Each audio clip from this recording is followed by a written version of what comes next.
عندنا النهارده مشكلتين في غايه الاهميه يا جماعه. وصله الاتش دي ام اي وصلت اللي هي 3 في 1 اللي احنا بنتكلم عليها وبنقول عليها، دي عندها مشاكل وده عندها مشاكل. دي عندها مشاكل تبقى واصل مع الريسيفر وتلاقيها تروح مقطعه او مهشهشه كده، او تطفي النور وتشغله. المشكله عندك في دي غيرها على طول من غير ما تسالني في اي حاجه. الوصله الثانيه دي اللي هي برده مهمه جدا يا جماعه، 3 في 1 بتاع الريسيفرات الميني الصغيره.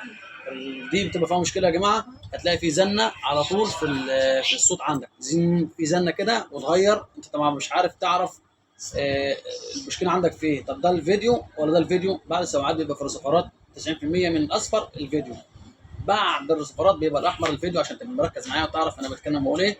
اهم حاجه تكون المعلومه وصلت لك، اهم حاجه تكون فهمت ان دي مشكلتها ايه ودي مشاكلها ايه. دي مشاكلها في ان لما تطفي النور وتنور النور تلاقي الرسيفر معاك او الشاشه تقطع معاك ما تشتغلش كويس.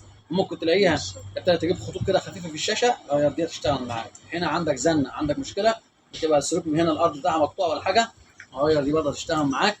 وصلنا.